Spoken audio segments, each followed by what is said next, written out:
In Israel, one of the things that's remarkable is that when you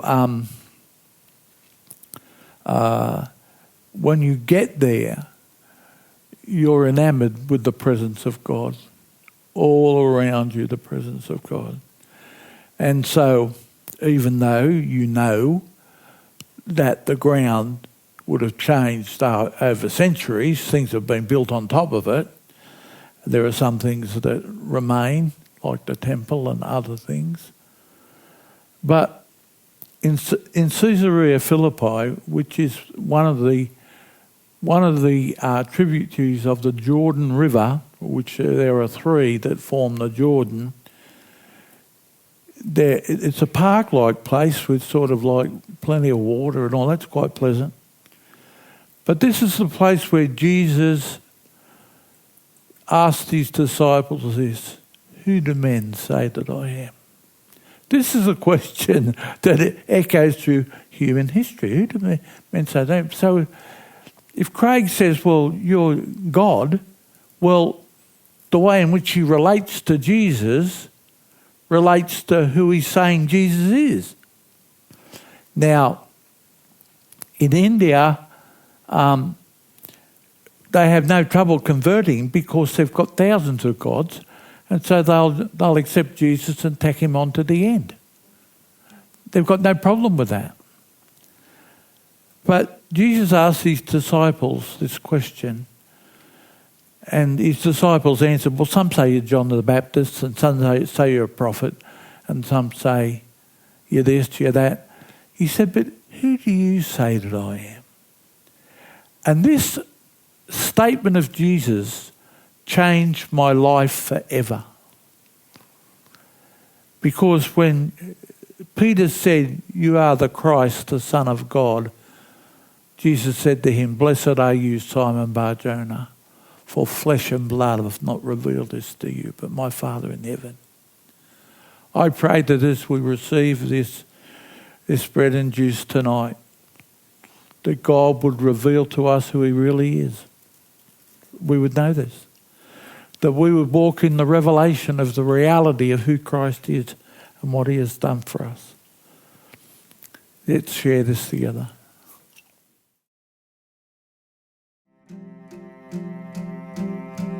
My Father, my resting place, my comfort, my saving grace, my Father, my resting place, my comfort, my saving grace, my Father,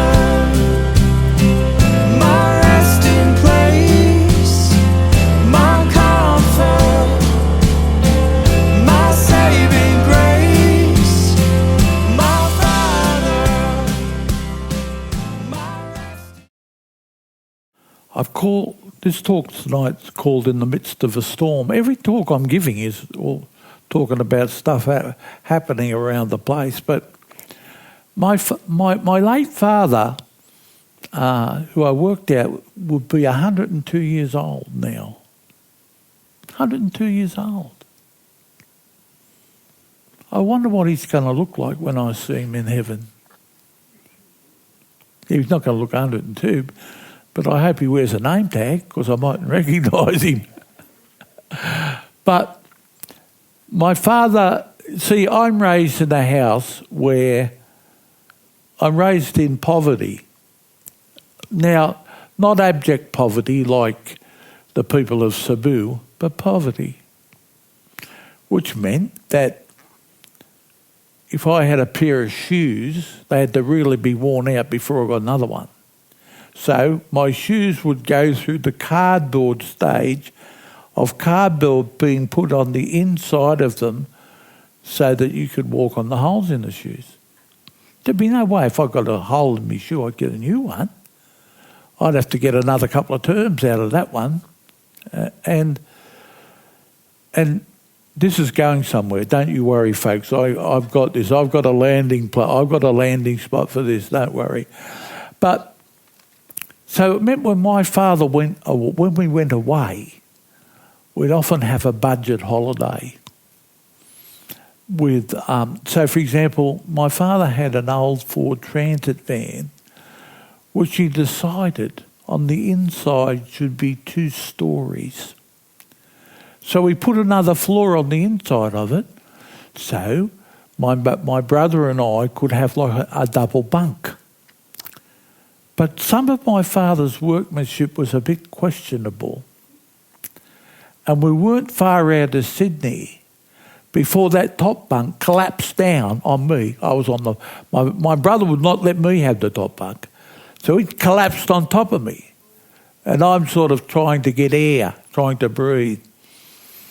And so he took us on. He came from Queensland originally, so every couple of years we'd go back so he could see his relatives.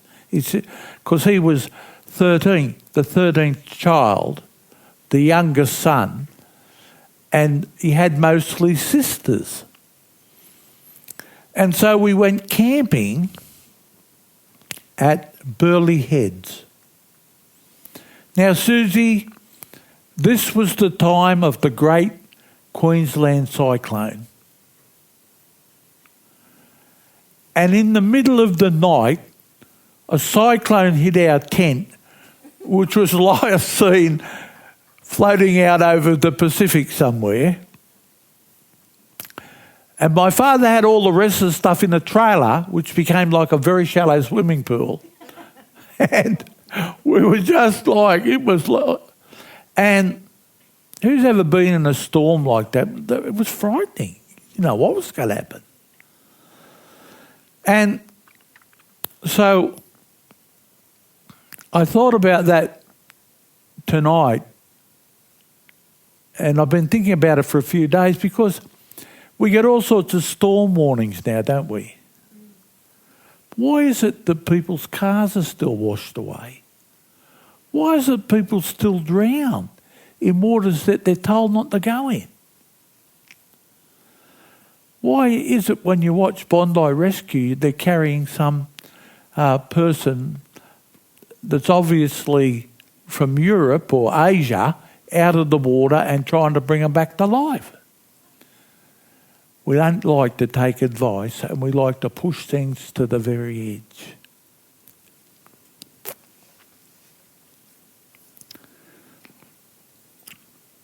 In Psalm 27 it says, David says, "The Lord is my light and my salvation. Of whom shall I fear?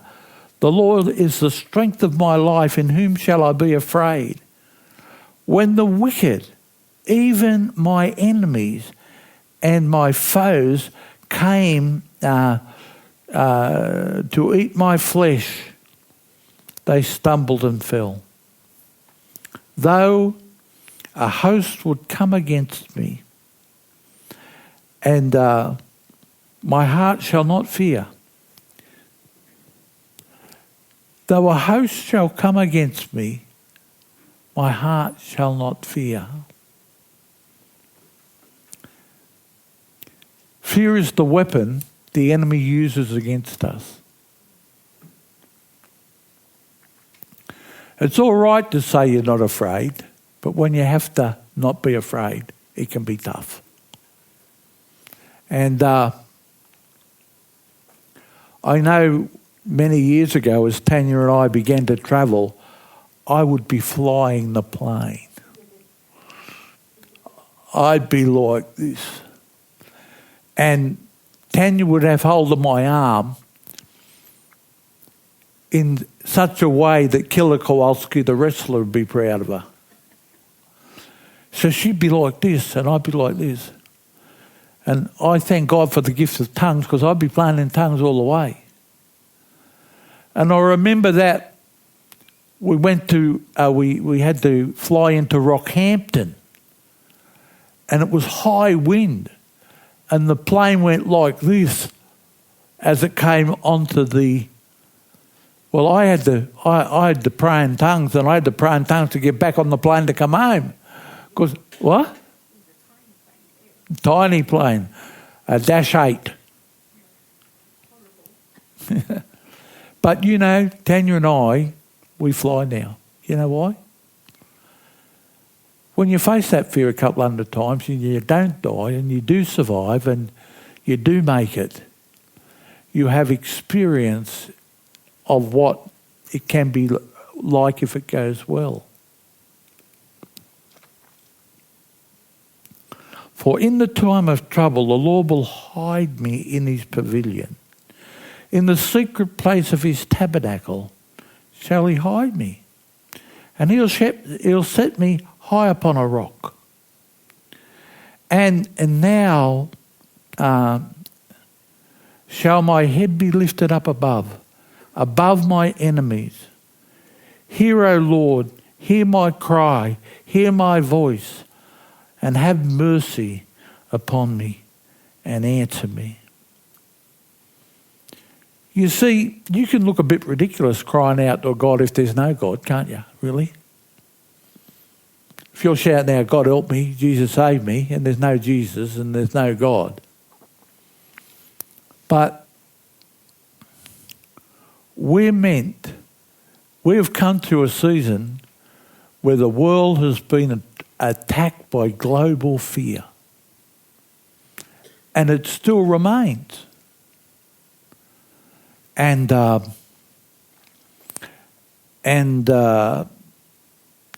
have a conundrum in so much as it's well, I said to my doctor, or Tanya said to our doctor, should we come in and get our top-up vaccination? No. Don't have it. Because she's had COVID, and if you get the top-up vaccination, it'll be too much. 6 months, yeah. Well, I mean, we can't do it now, what I'm saying. And I'm saying there's lots and lots of different opinions about things. I went through a stage where I'm sure a lot of stuff we put in our body isn't good for us.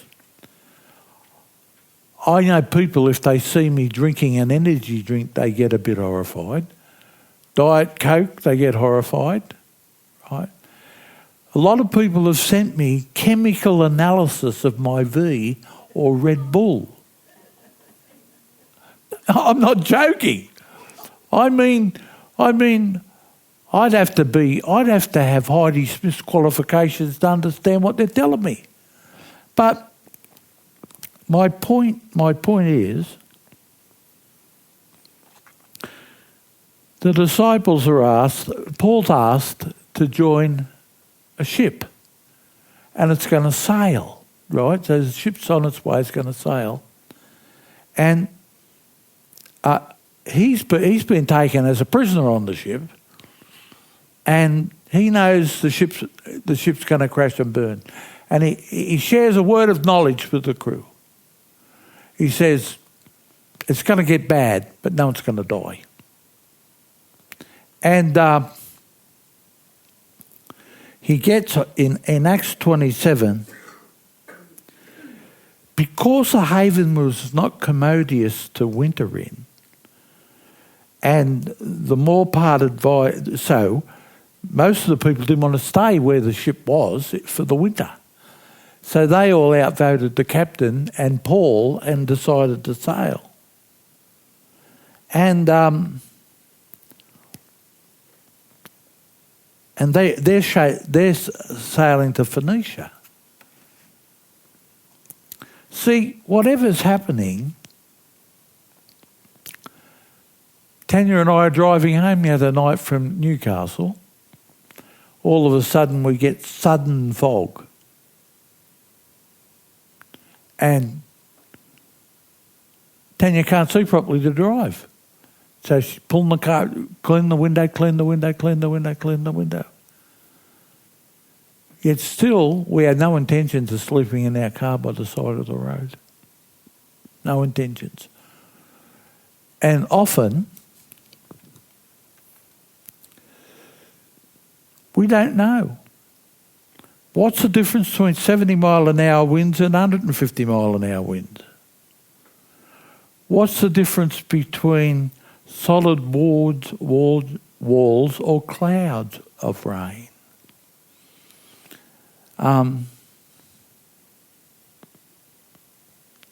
Some cyclones can be 200 miles or 400 miles wide.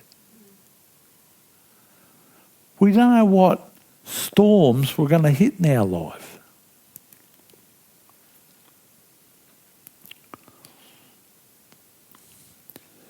And in the storm, nothing's tangible or stable.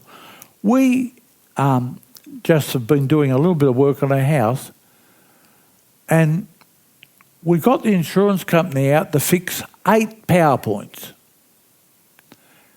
and 3 outside lights, which we've been unable to use for a couple of years. But when they came, every power point was working.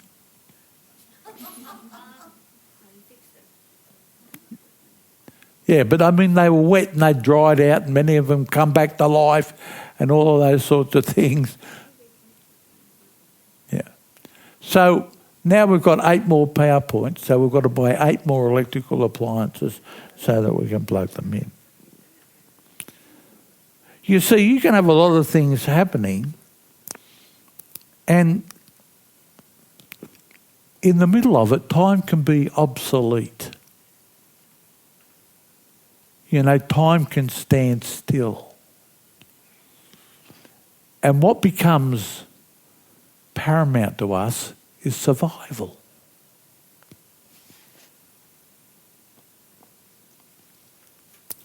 Unheeded warnings. How many times have you heard the announcement made on radio or television, don't drive. Don't drive in the water. Don't drive in the water. And you'll see the back of someone's car 500 metres down in this with drowned people in it.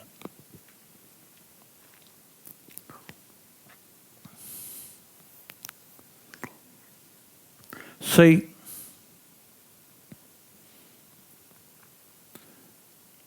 we're told to stay with the ship. We're told that safety is on the other side of the storm.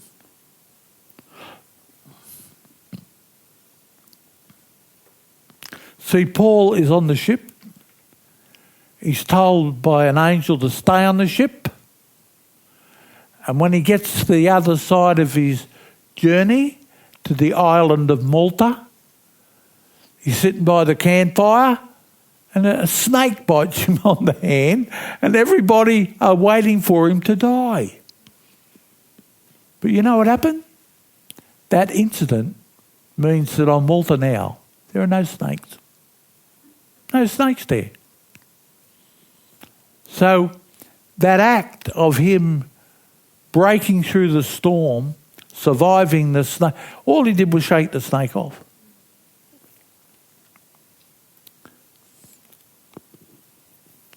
We have an enemy who will kill, steal and destroy us. Psalm 55:8 says, I would hasten my escape from the windy storm and the tempest. In Job it says, if I knew where I could find him. Our first reaction to a storm is to run and panic. We never like to go through a storm. Our house has been hit. Now, see, when I get to the numbers, I get in trouble because half a dozen times by lightning. And because it was a former convent, it had a metal cross on the roof. Oh, that was a little lightning rod. And it's hit the cross, it's gone down into the ground by the side of the house and blown the plumbing on that side of the house. And we don't realise that we have known what to do. We have known about electricity for centuries. For centuries. Benjamin Franklin was running around with a key hanging off a kite string to see lightning hit it. But we didn't have the understanding of how electricity worked. See, if we're here now and the power goes off, we don't ring Endeavour Energy. They tell us, switch the power on. So we have to know, how to manage that. And what I know what to do, after fixing a toaster by placing a knife in it to get the toast out, I'm telling you not to do that. While it was played, I'm telling you not to do that because it's like your own private light show. The Lord is my shepherd, I shall not want. The Lord is my shepherd, I shall not want. Jesus is our refuge.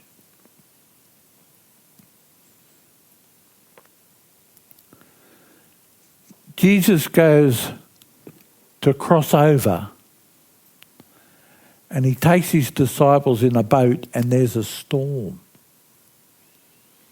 Now, he was asleep and his disciples woke him up, panicking.